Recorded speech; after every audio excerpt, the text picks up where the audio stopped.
All right, good morning, ladies and gentlemen, or afternoon. Today we are on Chapter 8, Part 3, identifying fractions if they are equivalent, even if their numerators and denominators are different. So let's go ahead and get started. Yesterday we took a look at fractions like 1/2, and we said, what could be an equivalent fraction to go with it?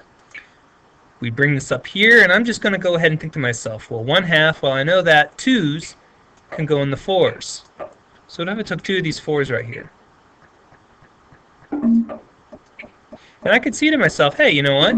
2 of these 4ths equals 1/2. So I can say 2 4ths equals 1/2. But we're not quite done yet. What if I take my 6's? I could say 1, 2,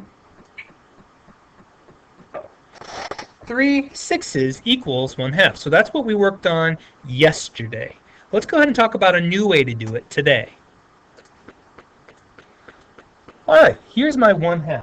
Now, what I can do is I can pretend that there's a line separating the 1 and the 2, and I'm going to go ahead and think to myself, okay, I'm going to have another line separating this 1 and this 2. So what I'm going to say to myself is I'm going to say, you know what, I'm going to go ahead and multiply this 2 by a 2 right there. And that equals 4, because 2 times 2 equals 4.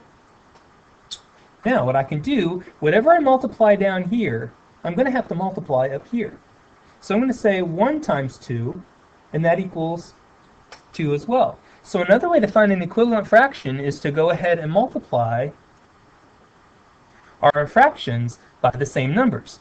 So we have 2 4ths is an equivalent fraction. Let's try another example. I'm going to erase all of this. What if I had 6 8ths? I want to find an equivalent fraction to 6 8ths. Well, I can think to myself, okay, multiply my 6. Let's just say I want to multiply my 6 by 3. Well, that equals 18. Well, then I want to multiply my 8 times 3 as well, and that equals 24.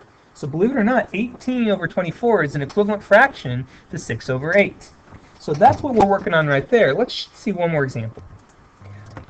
An equivalent fraction to 8 over 10. Now, I can also go backwards. Instead of multiplying by 2, I can simply divide by 2. So let's say 8 divided by 2, that equals 4.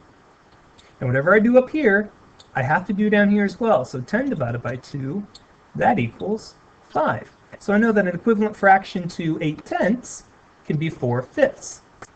All right, so boys and girls, that's what we're going to be focusing on today. Thanks for stopping in, and I'll talk to you later.